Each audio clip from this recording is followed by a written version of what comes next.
3. Oh, come on, you can do it. But you might want to eat in the room. Movie की शुरुआत में lily जो कि अपने घर से भागकर आई थी अपने एब्यूसिव फादर की वजह से, लिली के साथ में उसका बॉयफ्रेंड नील भी अपना घर छोड़कर आया हुआ था। दोनों जंगल के रास्ते भागते जा रहे थे और दोनों कुछ देर रेस्ट करते हैं। लिली कुछ ही देर में अपने पेरेंट को मिस कर रही थी तो वो उनको कॉल लगाना चाहती थी, लेकिन नील उसे कॉल लगाने नहीं देता है और फ़ोन अपने पास में रख लेता है। दोनों फिर से जंगल के रास्ते चलने लगते हैं और उनके पास अब पानी भी नहीं था और ऊपर से अब रात भी हो चुकी थी। दोनों एक जगह रुककर कैंप लगाने की सोचते हैं और लिली कैंप लगाने लगती है और नील पानी ढूंढने के लिए चला गया था।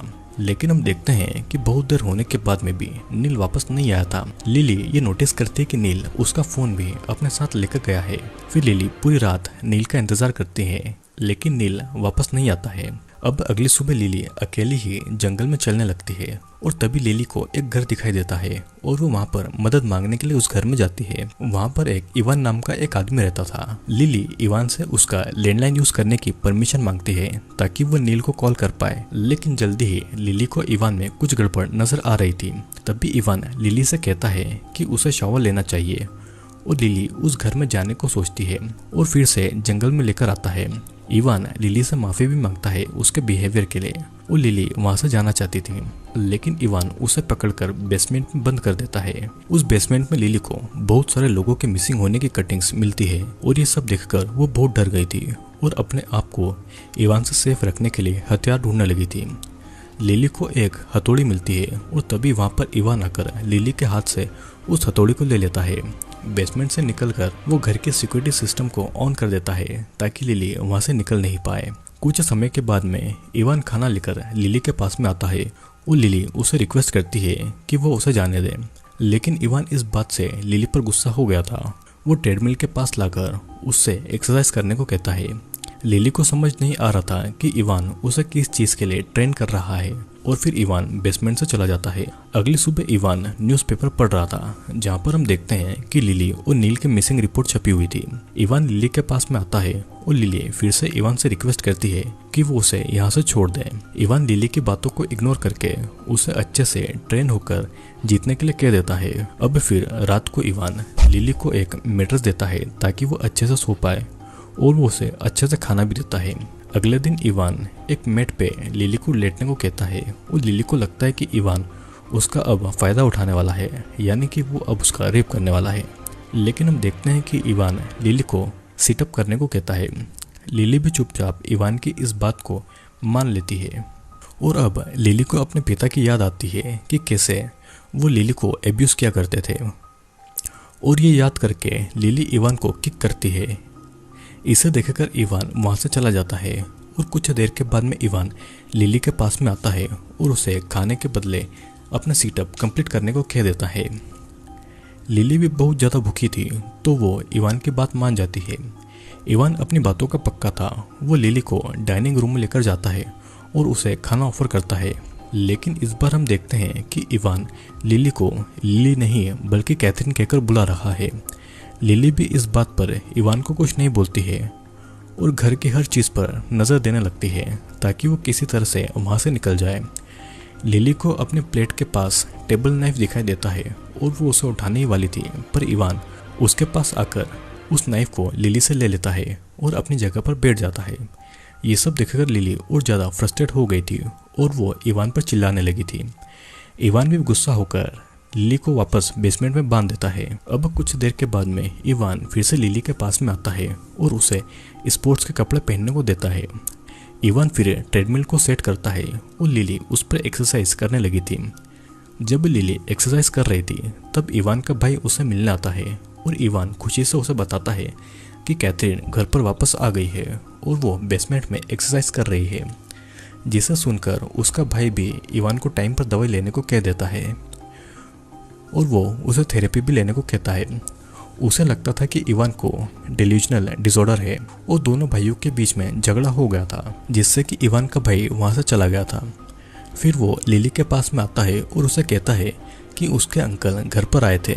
लिली को लगता है कि वो शायद वहाँ से निकल पाएगी, पर तब तक इवान का भाई वहाँ से जा चुका था। इवान लिली को नहाने जाने को कहता है और लिली को फ्रिज में इवान की असली बेटी कैथरीन की फ़ोटो मिलती है। इवान लिली को ही उसकी बेटी कैथरीन समझकर कैथरीन के रूम में लिली को रखता था और लिली भी इवान के माइंड से अब खेलने लगी थी। वो अब कैथरीन के कपड़े पहनकर कैथरीन बनकर वहाँ पे रहने लगी थी। और कुछ देर के बाद में लिली को कैथरीन की डायरी मिलती है। वो उस डायरी को देखकर कुछ समय के बाद में रूम से निकलकर और घर से निकलने का रास्ता ढूंढने लगती है। तभी इवान उसे देख लेता है और लिली कहती है कि वो बस किचन में उसकी मदद करने आई थी। इवान लिली को किचन में लेकर जाता है और वो लिली को कैथरीन जैसे ट्रीट कर रहा था। जब इवान का ध्यान उस पर नहीं था तो लिली घर से बाहर निकलकर भागने को सोचती है, पर इवान फिर से उसके पास में आ जाता है और इवान लिली को कैथरीन के रूम में भेज देता है। रूम में जाकर लिली कैथरीन की डायरी पढ़ने लगती है और कैथरीन की डायरी से लिली को पता लगता है कि इवान एक ओवर प्रोटेक्टिव फादर है। इवान को बिल्कुल भी पसंद नहीं था कि उसकी बेटी कैथरीन किसी भी चीज़ में हार जाए। इवान चाहता था कि कैथरीन स्पोर्ट्स में चैंपियन बने, पर कैथरीन की माँ को यह बिल्कुल भी पसंद नहीं था कि एक 12 साल की बच्ची इतनी मुश्किल एक्सरसाइज करे। इसलिए उन दोनों के बीच में बहुत ज़्यादा झगड़े होने लगे थे। जब कैथरीन को अपना पहला पीरियड हुआ था तो इवान कंफ्यूज हो गया था कि वो क्या करे, और ये पढ़कर लिली के दिमाग में एक आइडिया आ जाता है। लिली इवान के पास जाकर कहती है कि उसे कुछ पॉड्स और टैम्पून चाहिए क्योंकि उसके पीरियड शुरू हो गए हैं। इवान ये सब खरीदने के लिए निकल जाता है, पर वो जाने से पहले लिली को कहता है कि वो बेसमेंट में जाकर एक्सरसाइज कर ले। लिली फिर से कैथरीन की डायरी पढ़ने लगती है और तभी उसे इवान के वापस आने की आवाज़ सुनाई देती है। फिर हम देखते हैं कि इवान के घर के बाहर नील आता है, जो कि इवान से लिली के बारे में पूछ रहा था। नील को देखकर इवान को ऐसा लगता है कि उसके भाई ने नील को भेजा है ताकि वो उसे मेंटल हॉस्पिटल में भेज दे। वो नील को वहाँ से डराकर भगा देता है और वो उसे धमकी भी देता है कि अगर वो वापस आया तो वो पुलिस को कॉल कर देगा। अब फिर इवान घर के अंदर आकर लिली की हाइट नापता है, पर लिली कैथरीन से छोटी थी और इसीलिए वो लिली को थोड़ा ऊंचा खड़ा करवाता है ताकि लिली भी कैथरीन की तरह लंबी नजर आए। अब फिर वो लिली को रस्सी कूदने को कहता है।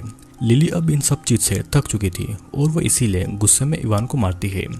फिर वो इवान से घर की चाबी मांगती है, पर इवान लिली को ही पीटकर उस पर काबू पा लेता है। अब फिर रात को लिली कैथरीन की डायरी पढ़ने लगती है और वहाँ से उसे पता लगता है कि कैथरीन की माँ कार एक्सीडेंट में मारी गई थी और माँ के मरने के बाद में कैथरीन अकेले ही इवान के टॉर्चर को सह रही थी। लिली डायरी पढ़ी रही थी कि इवान लिली को खाने के लिए बुलाता है। इवान फिर लिली को बताने लगता है कि वो अपनी बेटी के लिए क्या क्या करना चाहता था।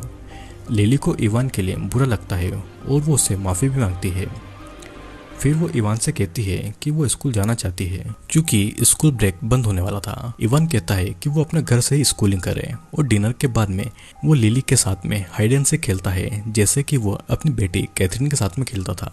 लिली भी इवान के साथ में खेलने लगती है और खेल खेल के बीच में वो चोट लगाने का नाटक करती है ताकि उसे और टाइम मिले जिससे कि वो कैथरीन की डायरी पढ़ सके। फिर अचानक से वहाँ पर एक भूकंप आता है और सेफ्टी के लिए इवान लिली को बाहर लेकर जाता है। फिर सब कुछ ठीक होने के बाद में वे अंदर आकर बिखरे हुए सामान को ठीक करते हैं। फिर इवान लिली को अपना एक फोटो दिखाकर कहता है कि वो चाहता है कि उसका एथलीट बनने का अधूरा सपना उसकी बेटी पूरा करे। अब फिर अगले दिन इवान लिली को घर से बाहर रनिंग करवाता है।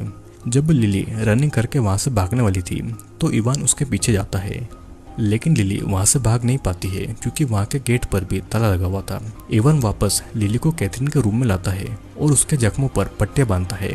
लिली कुछ दिनों के लिए अपने भागने का इरादा छोड़ देती है और इवान के कहे अनुसार खुद को ट्रेन करने का सोचती है और वो अब से कैथरीन बनकर इवान के साथ में रहने लगी थी। फिर हम ये देखते हैं कि कई महीने बीत जाते हैं और अब ट्रेनिंग कर करके लिली ने खुद को स्ट्रॉन्ग बना लिया था। लिली और इवान भी अब बाप बेटी बन गए थे और इवान बहुत खुश था लिली को लेकर। लिली ने अब तक ट्रेनिंग में कैथरीन का पुराना रिकॉर्ड भी तोड़ दिया था। अब फिर एक दिन इवान लिली से कहता है कि एक नया ट्रैक कंपटीशन आ रहा है जहाँ पर लिली को हिस्सा लेना है और उसके पास 7 हफ्तों का टाइम है ट्रेनिंग करने के लिए। लिली ये सुनकर बहुत ज़्यादा खुश होती है और इवान के साथ में वो एक फ़ोटो भी खींचती है। रात को फिर लिली जब सो रही थी, इवान लिली के पास में आकर उससे माफ़ी मांगता है और कहता है कि उसकी माँ एक्सीडेंट में मारी गई थी। लिली को यहाँ पर पता लगता है कि कैथरीन अपनी माँ की मौत का जिम्मेदार अपने पिता इवान को मानती थी, इसीलिए वो घर छोड़कर चली गई थी। अब अगली सुबह फिर से लिली घर से भागने का चांस ढूंढ रही थी और तभी इवान उसे रोक लेता है और उसे एक दिन के लिए रेस्ट लेने के लिए कह देता है। वो लिली को एक गिफ्ट भी देता है क्योंकि आज कैथरीन का बर्थडे था। लिली रूम में जाकर अपना गिफ्ट खोलती है और उस गिफ्ट के अंदर एक स्मार्टफोन था। लिली फिर उस फोन में अपने बॉयफ्रेंड नील का नंबर सेव करती है और तभी इवान लिली को बाय बोलकर उसका बर्थडे केक लाने के लिए वहां से चला जाता है। और फिर इवान के जाने के बाद में लिली घर से निकलकर भागती है। इवान फिर जब घर पर वापस आता है तो घर के बाहर उसकी असली बेटी कैथरीन खड़ी हुई थी, पर इवान उसे देखकर जरा भी शॉक्ड नहीं था। वो कैथरीन को घर के अंदर लेकर आता है और उसे अपने रूम में भेज देता है। कैथरीन को यह सब बहुत अजीब लगता है क्योंकि इवान ने उसे इतने महीने बाद देखा और उसने कुछ भी रिएक्शन नहीं किया। कैथरीन को अपनी डायरी में नए नोट्स मिलते हैं जो कि उसने लिखे ही नहीं थे और तभी वहाँ पर लिली आ गई थी। लिली को देखकर कैथरीन को कुछ समझ नहीं आता है और लिली भी कैथरीन को देखकर खुश नहीं थी। लिली कहती है कि वो जैसी लाइफ और फादर चाहती थी वैसा ही उसे कैथरीन बनकर मिल चुका है और वो अब इस लाइफ से बहुत ज़्यादा खुश है। लिली कैथरीन को भी ब्लेम करती है कि अपनी वाइफ के मरने के बाद में इवान को जब कैथरीन की ज़रूरत थी तभी कैथरीन वहाँ से भाग गई और इस वजह से इवान की दिमागी हालत भी खराब हो गई थी। उसे इवान को सपोर्ट करना चाहिए था और लिली अब इवान को अपना पिता मानने लगी थी क्योंकि लिली के असली पिता तो एक शैतान थे। और हम देखते हैं कि लिली एक चाकू को असली कैथरीन के पेट में घुसाकर उसे मार डालती है। मूवी के आखिर में हम देखते हैं कि लिली अपने रूम से बाहर आकर इवान के साथ में अपना बर्थडे सेलिब्रेट कर रही थी और अपने फोन से वो अपने बॉयफ्रेंड नील का नंबर डिलीट कर देती है और एक कार लेकर लिली और इवान घूमने जाते हैं। मतलब कि अब लिली ने हमेशा के लिए खुद को कैथरीन बनकर एक्सेप्ट कर लिया था। लिली को इवान के रूप में एक लविंग और केयरिंग फादर मिल गया था और इवान को भी ऐसी बेटी मिल गई थी जैसी उसे चाहिए थी। तो दोस्तों मूवी कैसी लगी नीचे कमेंट लिखकर ज़रूर बताना और अगर आप चैनल पर नए आए हैं तो चैनल को सब्सक्राइब ज़रूर कर लें क्योंकि ऐसे बहुत सारे इंटरेस्टिंग वीडियोस जल्दी ही आने वाले हैं।